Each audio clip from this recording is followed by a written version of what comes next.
Au titre du ministère des Affaires étrangères, de l'intégration africaine et des Ivoiriens de l'extérieur, en liaison avec les ministères concernés, le Conseil a adopté 2 décrets. Le premier porte sur la ratification de l'accord de promotion et de protection réciproque des investissements entre le gouvernement de la République de Côte d'Ivoire et le gouvernement de la République de Singapour. Signé en 2014 dans le cadre du renforcement de la coopération économique et commerciale entre les 2 pays, cet accord vise à garantir aux agents économiques singapouriens et ivoiriens opérant dans les 2 États la protection de leurs investissements sur la base des principes d'égalité et de bénéfices mutuels. La ratification de cet accord permettra d'attirer davantage d'investissements singapouriens dans notre pays et de contribuer au développement des secteurs à forte valeur ajoutée tels que la finance et la production pharmaceutique.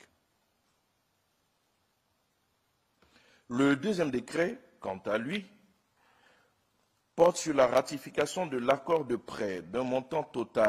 de 28 638 millions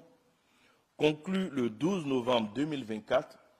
entre la Banque ouest-africaine de développement, la BOAD donc, et la République de Côte d'Ivoire pour le financement partiel du projet de renforcement de la section Carrefour Fresco, Sassandra, San Pedro, Grand Bérébi de la route côtière. Le financement, objet de cet accord, permettra de renforcer la section de 180,5 km de route côtière sur une largeur de chaussée de 7,40 mètres et d'aménager les accotements nécessaires en vue d'améliorer les échanges entre les régions de San Pedro, du Boclé et le district d'Abidjan et de faciliter l'accès à ces importantes zones touristiques de production agricole et minière. Au titre du ministère de la Construction, du Logement et de l'Urbanisme, en liaison avec le ministère des Finances et du Budget, le Conseil a adopté un décret relatif au bail emphytéotique sur les terrains urbains du domaine privé de l'État. Ce décret précise les modalités de la conclusion et de la résiliation des baux emphytéotiques sur les terrains urbains du domaine privé de l'État, plus précisément ceux situés à l'intérieur des espaces couverts par des documents de planification urbaine, à l'exception des parcelles destinées à l'industrie. Il détermine notamment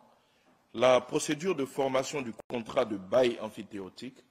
qui doit désormais satisfaire aux exigences de conformité du système intégré de gestion du foncier urbain